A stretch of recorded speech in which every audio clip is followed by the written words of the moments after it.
देश में उत्साह के साथ मनाया जाने वाला यह त्योहार न केवल भाई बहन के प्रेम का प्रतीक अपितु परिवारों को जोड़े रखने का एक बेहद अच्छा माध्यम है। तो पुरातन काल से मनाए जाने वाले इस त्योहार के पीछे का क्या कारण है, आज हम इस वीडियो के माध्यम से जानेंगे। कृपया इस वीडियो को पूरा देखिए। रक्षाबंधन कब और क्यों आरंभ हुआ, इस संदर्भ में कुछ कथाएं हैं। तो शुरू करते हैं भगवान विष्णु से।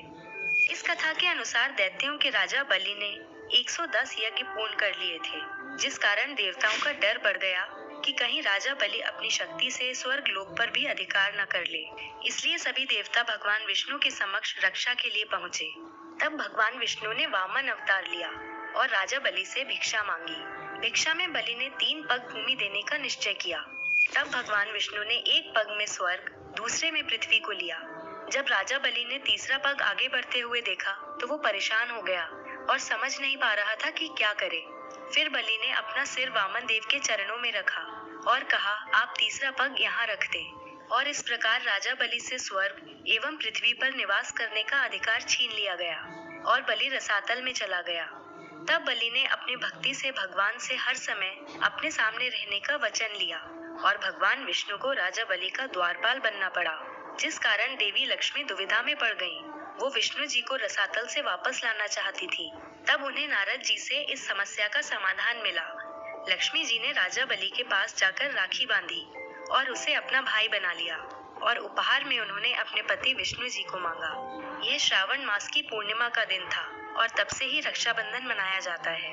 रक्षाबंधन क्यों मनाया जाता है, इसकी एक कथा भविष्य पुराण में भी उल्लेखनीय है। इस कथानुसार प्राचीन काल में 12 वर्षों तक देव और असुरों के मध्य संग्राम होता रहा। इस युद्ध में देवताओं की हार हो रही थी। तब इंद्रदेव गुरु बृहस्पति के पास पहुंचे। वहां इंद्र की पत्नी शची भी उपस्थित थी। इंद्र को दुखी देखकर इंद्राणी ने कहा, स्वामी, कल ब्राह्मण शुक्ल पूर्णिमा है। मैं विधि विधान के साथ एक रक्षा सूत्र आपके लिए तैयार करूंगी। आप उसे स्वस्ति वाचन पूर्वक ब्राह्मणों से बंधवा लीजिएगा। आप निश्चय ही विजयी होंगे। अगले दिन इंद्र ने शची के कहे अनुसार वो रक्षा सूत्र स्वस्ति वाचन पूर्वक बृहस्पति से बंधवाया।